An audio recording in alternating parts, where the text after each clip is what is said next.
venues ito. Isipin niyo ha, bakit? Cancel. Wala nang pupuntahan yung yung inyong red ribbon, hindi pala dapat red, green. Green ribbon comedy hearing. Bakit? Mismo yung venue ay nag-cancel. Hindi na nila ngayon, ayaw na nila na ipatuloy doon ang venue kasi nga, kasi nga nadadamay sila sa politika. So nag-decide yung Double Gem na hindi sila payag na doon gawin. Kinancel ng Double Gem. Ito, basahin natin sa taas. Ayan, sabi dito. Double Gem EDSA Garden Events Place, official statement. Double Gem EDSA Garden Events Place respectfully informs the public that the scheduled Blue Ribbon Committee event at our venue will no longer proceed as originally planned. We would also like to reiterate that Double Gem EDSA Garden Events Place has no affiliation whatsoever with the organizers, participants, or subject matter of the event. Our role was solely that of an independent events venue provider. Any updates regarding event, including any future arrangement or announcements, will be communicated through their appropriate official channels. We sincerely thank everyone for their understanding and cooperation. Double Gem EDSA Garden Events Place Management. Ay naku po, Rudy. So cancel.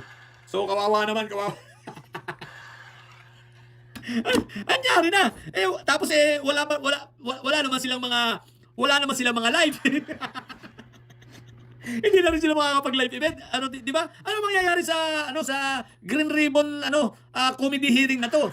Mga didilis. Excited pa naman kayo sa bagong 14 Marites. Punta na lang kayo sa isang kanto dyan, magtipon na lang kayo. Kawawa naman. Ang pinakakawawa dito guys ay si Marco Tae tsaka si Marco Tae tsaka si Auntie Petra. Pati si Mike Diferensya. Ay naku po, Rudy. Supply na naman. Excited pa naman. Nandun rin si Sabit si po. Mga supply. So wala. Matutulog na sana ako. May nag-forward sa akin dito. Kaya natuwa naman ako. Abang pa naman sabi ko. Pag hindi ako makatulog, pagpupuyatan ko na lang ito. Titignan ko anong mga pagsasabihan nito mga to. Yun, wala. So hindi ko alam. Bahala na sila sa boiler kung saan man sila pumisto. Hanap sila doon sila sa payakan. Mga didilis. Nawala yung excitement yun. A few moments later. Umiiyak na!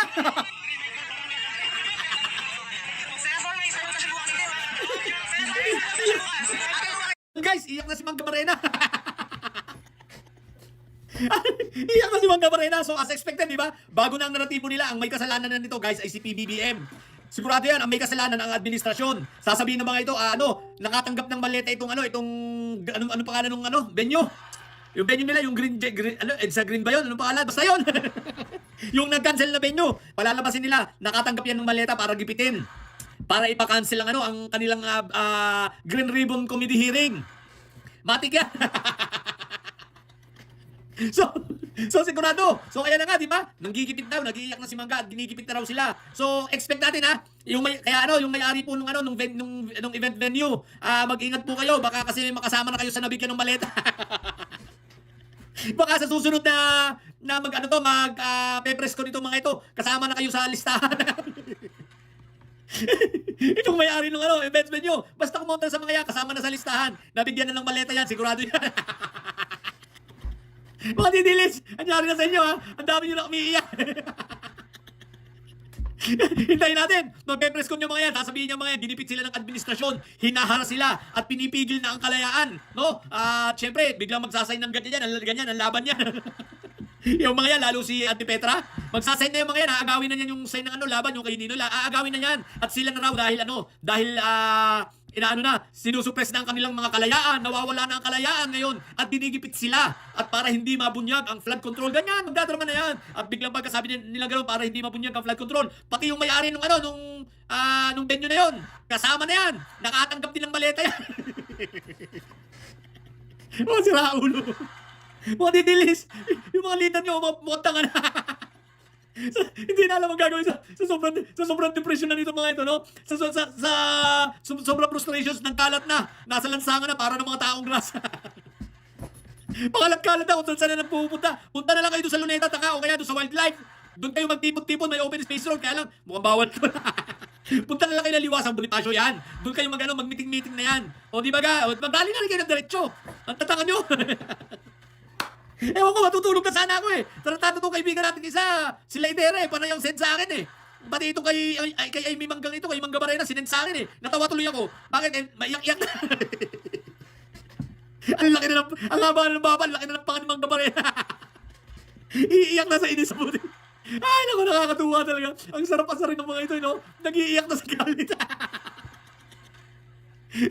Pag makikita mo lang ito kanina pa live pa to si Ilong Ranger, you know? Alam mo, galit na yung mga yan. Talagang nagpupuyos na ang galit yung mga yan.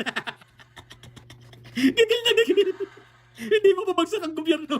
Hindi mapabagsak yung mga nasa Senado. Gigil na mga inayupang. Nakakatuwa talaga. Ang sarap-asar. Matidilis, oh. wala nangyari. Yung 32 minions niyo, 18 plus 14 equals 32, di ba? Yung 32 minions nyo, anyari.